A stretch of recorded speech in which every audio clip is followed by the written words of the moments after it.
Ikaw ang aking tala sa gabing madilim. Ikaw ang bawat sana sa lahat ng hiling. Sa hirap man o sa saya ay tunay na ikaw pa rin. Sagot sa akin. Asaan si Lynette? Lynette! Ha? Ano, nakatitig ka sa akin ngayon? Tapos, nangangatal at nangangatog na yung pangangatawan mo? Magsasalita ako. Paamang maangang ka at pabait-baitan ka sa akin? Ha?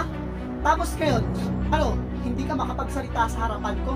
Pero sa ibang tao, kapag nakatalikod at wala ako, kung ano-anong pinagsasalita mo sa akin, ha? Magsalita ka ngayon. Oh, tapos ka na? Ano naman inaatungal mo? Ako, Moira, huwag mo akong sisimulan. At di mo ko kilala, Moira. Tigil-tigilan mo ako, Moira. May palaman lamang ka pang paikot-ikot. Huwag mo kung tatalikuran, Lynette! Kapal na mukha mo. Ano, natatakot ka na? For your anything, Moira, huwag mo akong pipilitin, Moira. At baka pag hindi ako nakapagtimpi sa'yo, Moira, hindi na ako katulad ng dati na inaapi-api mo lang. Anong pinagsasabi mo? Bakit? May pagmamalaki ka na?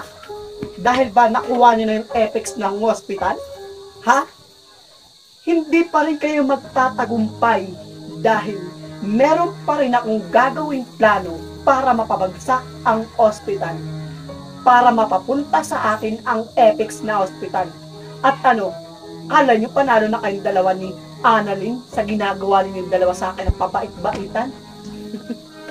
For your anything else, I can do it.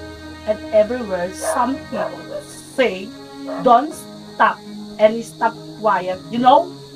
Stop opening your mouth! What happened? Close your Please. mouth and open your Get out. teeth! Because I don't care everywhere something. You're something, your head and mind. No is everything control in the world and over the world. Over the world is anything say do not understand you. Alam mo ba, Moira, pag nagkamalay si RJ, lahat ng kalokohan mo at lahat ng kasinungalingan mo, ever say goodbye. Magtigil ka. Dahil alam mo kung ano pinagagawa mo sa anak ko, kay Annalyn. Huwag kang lumapit! Ah, ayaw mo ko malapitin. Ikaw ano nalapit, di ba, Yeah. Moira? Dirty your skin. Anong ginawa mo kay Annalyn? So, Pinakidnap mo siya. pinakidnap.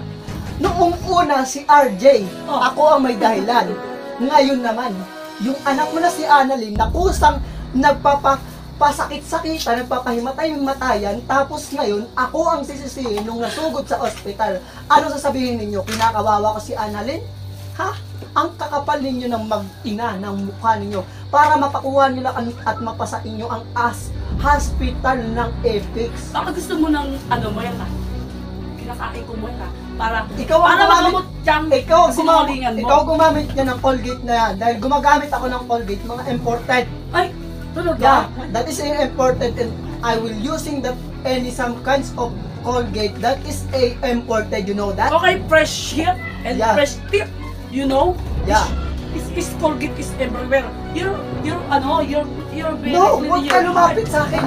Ang baho mo, mag-deodorant ka muna bago ka pumapat sa akin. At Nakakatuwa yung ka naman, ipin mo, Moira. your bad smell sa pagising mo sa umaga, nakipagsagutan ka sa akin, hindi ka muna nagtututbrush Ay, ang kapal ng mukha nyo. for everlasting, for your information, Moira, Oh, hindi ko ginajudge yung pagiging mabahong kilikili, dahil Moira. nga, wala ka sa akin makikita. Tingnan mo, yung sakto yung pangangatawang ko, sakto yung atawang ko, at sa'yo, nagmumukha ka ng chubby sa pagmumukha mo. Ay, Tapos, ganun ba, Moira? yeah. Kasi nga, naghihirap na kayong dalawa ni Annalyn, mapapasakin na ang Apex ng hospital. Eh, di sa'yo na yung Kapag Apex. ka sa Pati si akin, RJ, sa'yo na rin. saan kayo pupulutin? Sa mental hospital. Baka ikaw yun, Moira. Baka ikaw yun, Moira, pulutin sa Apex. Ay, sa, mental hospital.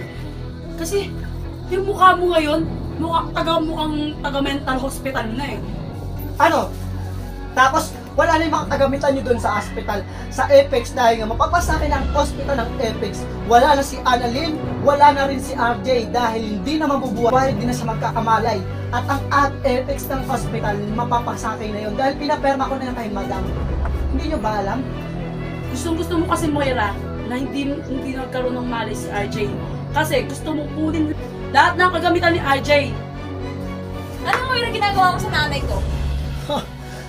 Parating na naman ang kanyang anak na kinakampihan ng kanyang nanay at magulang. Moira, for your information, huwag mo idadama yung anak ko dito. Ano Walang- hindi dadamay? Dalawa, dinamay nyo ako, pinagkalat ninyo na ako pa ang napapasama sa Apex ng hospital. Tapos ka na, Moira. So, Moira, tantanan mo ko, tigilan mo ko. Kanina ka pa paulit-ulit. Mami! Umuwi ka na! Huwag mo muna ako anak na tigilan. Kasi, eto nakikita mo ba? Yan, ginagawa na naman tayo ng kwento doon sa hospital ng Apex para masira ang pangalan natin dalawa. Hindi mo ba alam?